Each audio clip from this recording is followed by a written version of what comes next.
ਰਮਨ ਭਾਜੀ ਜਾਰਜੀਆ ਜਾ ਕੇ ਕਿੱਥੇ ਲੋਕਲ ਲੱਗਦੇ ਆ ਜੀ, ਤੁਹਾਨੂੰ ਪਤਾ ਪਿੱਛੇ ਨਿਆਣੇ ਦਰਵਾਜ਼ੇ ਵਾਲੇ ਵੇਖਦੇ ਹੁੰਦੇ ਆ ਹੈਨਾ। ਤੁਸੀਂ ਆਪਾਂ ਹੈਲੋ, ਮੇਰੀ ਆਵਾਜ਼ ਸੁਣਦੀ ਹੈ ਜੀ? ਸੁਣਦੀ ਹੈ ਜੀ। ਹਾਂਜੀ, ਮੈਂ ਕਿਹਾ ਜਾਰਜੀਆ ਜਾਣ ਨੂੰ 3 ਦਿਨ ਲੱਗ ਜਾਂਦੇ ਆ, 3 ਦਿਨ ਆਉਣ ਲੱਗ ਜਾਂਦੇ, 6 ਦਿਨ ਇਹ ਲੱਗ ਜਾਂਦੇ। ਜੇ ਤੁਸੀਂ ਲੋਕਲ ਲਾਣ ਲੱਗ ਪਓ ਉਧਰ ਦਿਹਾੜੀ ਤੋਂ ਦਿਹਾੜੀ ਮੁੜ ਕੇ ਘਰ ਵੀ ਆਉਣਾ ਹੁੰਦਾ ਜੀ, ਨਿਆਣੇ ਵੀ ਵੇਖਦੇ ਹੁੰਦੇ ਆ ਜੀ। ਬਾਕੀ ਭਾਜੀ ਮੈਂ 20 ਸਾਲ ਤੋਂ ਇਸ ਇੰਡਸਟਰੀ 'ਚ ਆ ਜੀ, ਮੈਂ 10 ਸਾਲ ਡਿਸਪੈਚ ਵੀ ਕੀਤੀ ਆ। ਬਹੁਤ ਓਲਾ ਹੈ ਜੀ ਇਸ ਕੰਮ ਦੇ ਵਿੱਚ। ਪਹਿਲੀ ਗੱਲ ਤਾਂ ਲੋਡਾਂ ਦੀ ਸ਼ਾਂਗ ਸ਼ੰਗਾਈ ਬਹੁਤ ਹੁੰਦੀ ਆ ਜੀ। 3 ਥਾਂ ਤੇ ਸਾਨੂੰ ਮਿਲਦੇ ਆ ਲੋਡ ਆ ਕੇ। ਪਹਿਲਾਂ ਬਰੋਕਰ ਗਵਾਉਂਦਾ, ਫਿਰ ਕੰਪਨੀਆਂ ਗਵਾਉਂਦਾ ਜੀ, ਫਿਰ ਕੰਪਨੀਆਂ ਕਹੇ ਵੀ ਆਪਣੇ ਬੰਦੇ ਗਵਾਉਂਦਾ ਜੀ, ਆਪਣੇ ਬੰਦੇ ਗਾਂ ਆਪਣੇ ਬੰਦੇ ਨੂੰ ਦਿੰਦੇ ਆ ਜੀ। ਉਹ 200 ਲਾਉਂਦਾ, ਉਹ 200 ਲਾਉਂਦਾ। ਲੋਡਾਂ ਦਾ ਬਹੁਤ ਜ਼ਿਆਦਾ ਜੀ, ਬਹੁਤ ਜ਼ਿਆਦਾ ਵਡਾਂਗਾ ਹੁੰਦਾ ਜੀ। ਪਿਛਲੇ ਵੀ ਇੱਕ ਭਾਜੀ ਹੁਣੀ ਕਹਿੰਦੇ ਸੀਗੇ, ਮੈਂ ਪਿਛਲੇ ਵੀ ਫੋਨ ਲਾਇਆ, ਮੇਰਾ ਲੱਗਾ ਨਹੀਂ। ਉਹ ਕਹਿੰਦਾ ਸੀਗਾ ਵੀ $800 ਕਹਿੰਦੀ $900। ਮੈਂ ਸ਼ਿਪਰ ਨਾਲ ਕਹਿੰਦਾ ਗੱਲ ਕੀਤੀ। ਭਾਈ ਇਹਦਾ ਰੈਗੂਲਰ ਆ ਜੀ।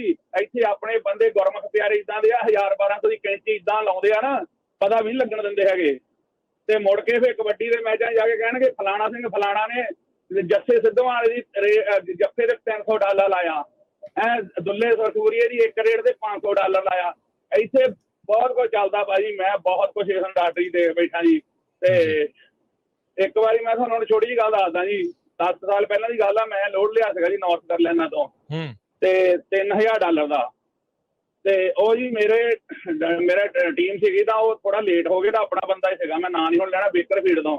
ਉਹ ਮੈਨੂੰ ਜੀ ਥੋੜੀ ਅੱਖਾਂ ਦੀਆਂ ਕੱਢੀ ਜਾਵੇ ਤਾਂ ਭਾਜੀ ਸੱਚ ਬੋਲਿਆ ਕਰੋ, ਟਰੱਕ ਲੇਟ ਹੋ ਗਿਆ, ਫਲਾਣਾ ਹੋ ਗਿਆ। ਮੈਂ ਜੀ ਉਹ ਸ਼ਿਪਰ ਨੂੰ ਕਾਲ ਕੀਤੀ ਤਾਂ ਮੈਂ ਉਹਨੂੰ ਪੁੱਛਿਆ ਵੀ ਲੋਡ ਕਿਹਦਾ।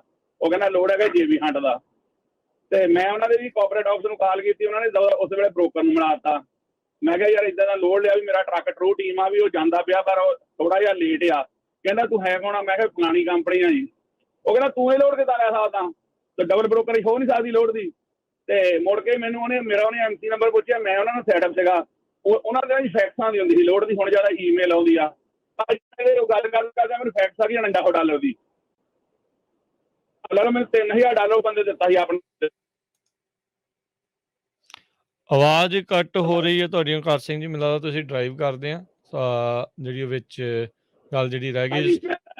ਅੱਛਾ, 400 ਦੀ ਮੈਨੂੰ ਫੈਕਸ ਆ ਗਈ ਜੀ ਲੋਡ ਦੀ, $1900 ਡਿਫਰੈਂਟ। ਮੁੜ ਕੇ ਮੈਂ ਤਾਂ ਜੀ ਉਹਦਾ 10 ਮਿੰਟਾਂ ਬਾਅਦ ਮੈਨੂੰ ਫੋਨ ਆਉਣ ਲੱਗ ਪਿਆ। ਮੈਂ ਤਾਂ ਉਹਦਾ ਫੋਨ ਚੱਕਿਆ ਨਾ, ਮੁੜ ਕੇ ਉਹਨੇ ਮੇਰੇ ਡਰਾਈਵਰ ਨੂੰ ਫੋਨ ਕਰਕੇ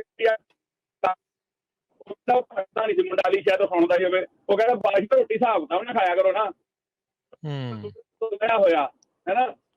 ਸੋ ਥੈਂਕ ਯੂ ਓਂਕਾਰ ਜੀ, ਥੈਂਕ ਯੂ, ਮਿਹਰਬਾਨੀ ਗੱਲ ਸ਼ੇਅਰ ਕਰਨ ਦੇ ਲਈ। ਸੋ ਰਮਨ ਜੀ ਤੁਸੀਂ ਤਾਂ ਮੈਨੂੰ ਲੱਗਦਾ ਗੱਲ ਸਮਝ ਗਏ ਕੀ ਜਿਹੜਾ ਇਸ ਚੀਜ਼ ਦੇ ਵਿੱਚ ਹੋਇਆ। ਨਹੀਂ, ਇਹ ਦੇਖੋ ਇਹ ਚੀਜ਼ ਜਿਹੜੀ ਆ ਇਸ ਵੇਲੇ ਤੁਹਾਡਾ ਜਿਹੜਾ ਕਾਮੈਂਟ ਪੀਰੀਅਡ ਚੱਲ ਰਿਹਾ ਹੈਗਾ ਇਸ ਚੀਜ਼ ਦਾ, ਕਿ ਜਿਹੜਾ ਬ੍ਰੋਕਰ ਹੈਗਾ ਤੇ ਜਿਹੜਾ ਡਿਸਪੈਚ ਸਰਵਿਸ ਹੈਗੀ ਆ, ਜਿਹੜੀ ਬ੍ਰੋਕਰੇਜ ਹੈਗੀ ਆ, ਇਹਨਾਂ ਦੇ ਵਿੱਚ ਇਸ ਵੇਲੇ ਜਿਹੜਾ ਉਹ ਫਰਕ ਜਿਹੜੀ ਆ ਗੱਲ ਕੀਤੀ ਜਾ ਰਹੀ ਆ ਹੁਣ ਇਸ ਚੀਜ਼ ਦੀ, ਉਹ ਜਿਹੜੀ ਤੁਸੀਂ ਹੁਣ ਗੱਲ ਕੀਤੀ ਆ ਉਹਦਾ ਕਾਨੂੰਨ ਬਣਨ ਜਾ ਰਿਹਾ ਜਾਂ ਉਹ ਮੰਗ ਰਹੇ ਤੁਹਾਡੀ ਰਾਏ ਇਸ ਵੇਲੇ। ਸੋ ਅਪੀਲ ਹੈ ਸਾਰੇ ਸੁਣਨ ਵਾਲਿਆਂ ਨੂੰ ਕਿ ਅਸੀਂ ਅੱਜ ਕੋਸ਼ਿਸ਼ ਕਰਕੇ ਤੁਹਾਨੂੰ ਜਿਹੜਾ ਕਾਮੈਂਟਸ ਦਾ ਜਿਹੜਾ ਲਿੰਕ ਹੈਗੇ ਆ ਸਾਰੇ, ਉਹ ਅਸੀਂ ਆਪਣੀ ਪੰਜਾਬੀ ਟਰੱਕਿੰਗ ਦੀ ਵੈਬਸਾਈਟ ਤੇ ਵੀ ਤੇ ਆਪਣੇ ਪੰਜਾਬੀ ਰੇਡੀਓ USA ਦੇ ਪੇਜ ਤੇ ਵੀ ਜਾਂ ਜਿੱਥੇ ਵੀ ਆ ਸਾਡੇ ਕੋਲ ਘਰ ਹੋਊਗਾ ਤੁਹਾਨੂੰ ਉਹ ਦੇਵਾਂਗੇ। ਸੋ ਆਪਣੇ ਵਿਚਾਰ ਜਿਹੜੇ ਆ, ਆਪਣੇ ਜਿਹੜੀਆਂ ਸੁਝਾਅ ਆ ਉਹ ਜ਼ਰੂਰ ਦਿਓ, ਆਪਣੇ ਕਾਮੈਂਟ ਜ਼ਰੂਰ ਦਿਓ, ਤਾਂ ਕਿ ਜਿਹੜੀਆਂ ਇਹ ਚੀਜ਼ਾਂ ਆ ਇਹਨਾਂ ਚੀਜ਼ਾਂ ਦੇ ਉੱਤੇ ਹੀ ਠੱਲ ਪਾਉਣ ਦੀ ਲੋੜ ਹੈਗੀ ਆ। ਐਂਡ ਬਿਲਕੁਲ ਸੱਚਾਈ ਹੈਗੀ ਆ ਇਹ ਗੱਲ ਦੀ ਕਿ ਲੋਡ ਜਿਹੜਾ ਆ ਉਹ 2-2, 3-3 ਵਾਰੀ ਅੱਗੇ ਜਿਹੜਾ ਮੂਵ ਫਾਰਵਰਡ ਹੋ ਜਾਂਦਾ, 2-2, 3-3 ਕੰਪਨੀਆਂ ਉਹਦੇ ਵਿੱਚੋਂ ਪੈਸੇ ਰੱਖਦੀਆਂ ਔਰ ਉਹ ਫਿਰ ਜਾ ਕੇ ਕਿਤੇ ਜਿਹੜਾ ਟਰੱਕਰ ਨੂੰ ਮਿਲਦਾ ਹੈਗਾ। ਇਹ ਬਿਲਕੁਲ ਸੱਚੀ ਗੱਲ ਹੈਗੀ ਆ। ਤੇ ਦੂਸਰੀ ਗੱਲ ਹੈ ਭਾਜੀ ਕਿ ਜਿਹੜੇ ਲੋਕਲ ਲੋਡ ਹੈਗੇ ਆ, ਮੈਂ ਵੈਸੇ ਇੱਕ ਉਹਦੀ ਗੱਲ ਆਪਣੀ ਜਾਰਜੀਆ ਦੀ ਕਰ ਲਈ ਸੀਗੀ, ਕਿਤੇ ਕਰਨੇ ਹੈਗੇ ਆ ਲੋਕਲ ਲੋਡ ਹੁੰਦੇ ਆ, ਬਥੇਰੇ ਹੁੰਦੇ ਆ। ਤੁਹਾਨੂੰ ਜੇ ਤੁਸੀਂ ਖੁਦ ਆਪਣੇ ਲੋਡ ਸਰਚ ਕਰਦੇ ਹੈਗੇ ਜਾਂ ਤੁਹਾਡੇ ਕੋਲ ਕੋਈ ਇਸ ਤਰ੍ਹਾਂ ਦੀ ਸਰਵਿਸ ਜਿਹੜੀ ਆ ਜੇ ਤੁਸੀਂ ਕਰਦੇ ਆ, ਤੇ ਉਹ ਡੈਫੀਨੇਟਲੀ ਤੁਹਾਨੂੰ ਇੱਦਾਂ ਦੀਆਂ ਜਿਹੜੀ ਆ ਲੋਕਲ ਕੰਮ ਮਿਲ ਜਾਂਦਾ ਹੈਗਾ। ਐਡੀ ਗੱਲ ਨਹੀਂ ਰਹੀ ਹੈਗੀ। ਜਿੰਨਾ ਮਿਡ ਵੈਸਟ ਔਰ ਜਿੰਨਾ ਉਸ ਏਰੀਏ ਦੇ ਥੱਲੇ ਵਾਲੇ ਪਾਸੇ ਨੂੰ, ਜਾਰਜੀਆ ਦੇ ਥੱਲੇ ਤੱਕ, ਟੈਨਸੀ ਜਾਂ ਆਪਣਾ ਥੱਲੇ ਚਲੇ ਜਾਈਏ, ਬਹੁਤ ਲੋਕਲ ਕੰਮ ਹੈਗਾ ਉੱਥੇ। ਆਪਣੇ ਇੱਧਰ ਕੈਲੀਫੋਰਨੀਆ ਨਾਲੋਂ ਉੱਧਰ ਕਿਤੇ ਜ਼ਿਆਦਾ ਲੋਕਲ ਕੰਮ ਹੈਗਾ।